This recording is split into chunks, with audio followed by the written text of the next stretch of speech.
At ito na nga po pala yung pangalawang steps na ginawa natin. After nating malamang nag-positive tayo sa pregnancy test, ay agad-agad nga po pala tayo nagpa-check up at nagpa-appointment sa ating OB. At ito na nga po pala lahat ng nareseta sa atin ng ating OB at ng immunologist doctor. At dalawang doktor nga po pala ang nag-check sa atin dyan. Ang unang doktor na nag-check dyan ay ang OB na si Dr. Katigbak. At yung pangalawang doktor naman po natin dyan ay si Dr. Calderon ng immunologist doctor. At yung nareseta nga po pala ng ating mga doktor dyan ay 6 na gamot na iba't ibang klase. Isa nga po dyan ay ang Dupasto na pampakapit para kay baby. At yung Inotep naman po ay para po sa ating antibody syndrome na siyang makakatulong para hindi po ma-reject ang ating baby sa tummy. Dahil ang APAS nga po pala or tinatawag na antibody syndrome ay isa po siyang klaseng virus sa loob ng ating katawan. At ito po yung dahilan kung bakit laging nakukunan ng isang babae. Kaya naman, niresetahan po tayo ng Inotep dahil para po yun doon sa APAS natin na tinatawag. At alamin po natin ang ibang gamot kung paano natin siya iinumin. Hi! At ayan, for today's video, ang isi-share ko naman po sa inyo ngayon ay after nga po natin mag-positive sa ating pregnancy test, kung malaman nga po natin na nag-positive tayo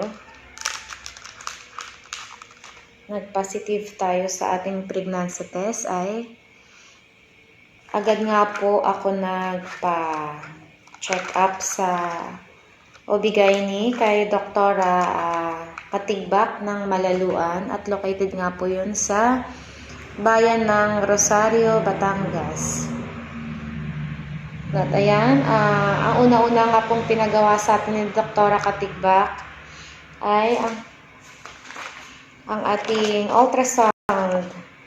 At nagpa-ultrasound nga po pala tayo dyan sa loob mismo ng Malaluan Hospital. Ayan, ultrasound. Nang January 8 tayo nagpa-ultrasound, January 8, 2024, kay Dr. Katigbak, ang OB-GYN.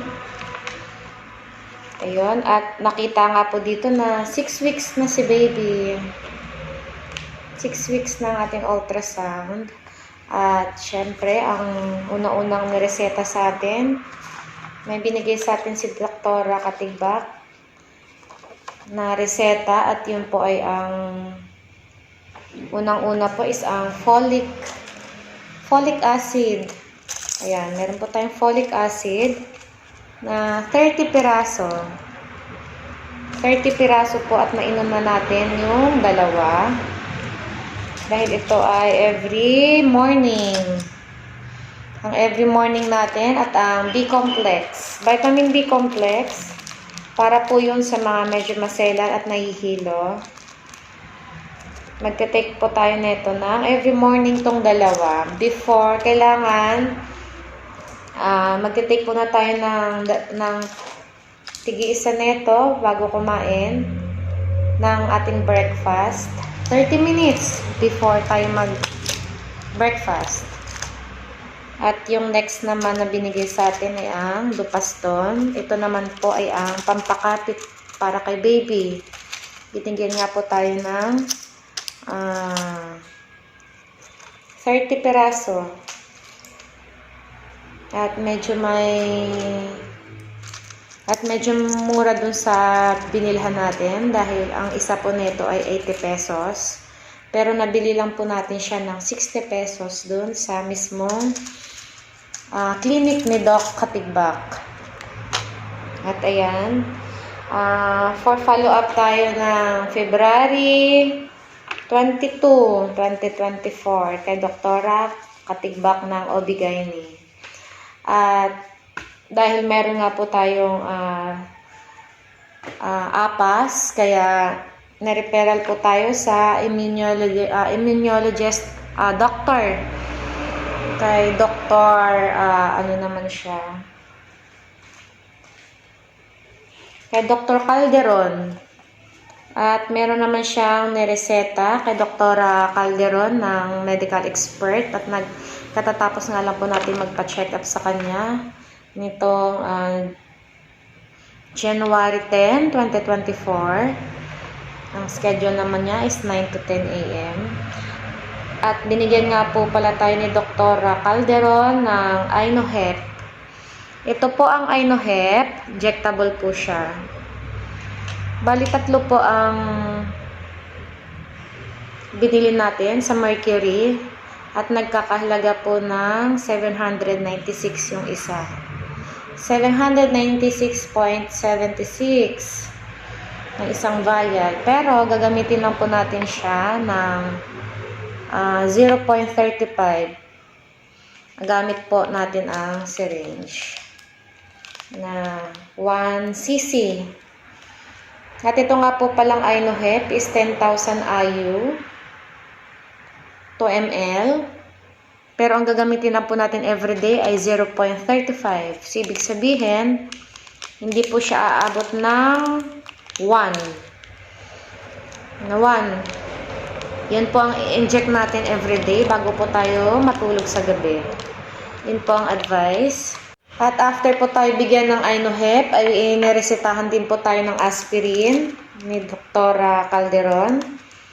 Ito namang aspirin, good for 2, 4, 6, 8, 10, 14 days hanggang January 24. Ang pag-take naman po nito is after breakfast, once a day. At binigyan rin po tayo ng prednisone. Ito naman po ay 22 piraso dahil iinumin natin siya ng twice a day for 1 week. Then, susunod na week is once a day na lang. Hanggang January 24 din po ang mga gamot na titake natin. Lahat ng nareseta sa atin hanggang January 24 lang po ni Dr. Calderon ng immunologist doctor.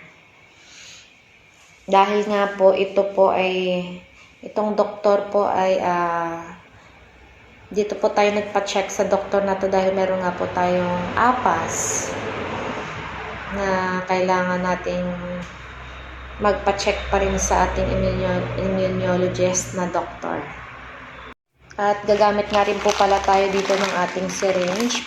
Bumili nga po tayo nito. Bali, 14 piraso din po. Ito ay gagamitin natin sa ating Inohep. Dito natin siya gagamitin ng 0.35 ml. Ito po, once a day lang po. Tuwing gabi. I-inject natin siya dito sa ating tiyan. Sa taba daw. Ayun. Thank you.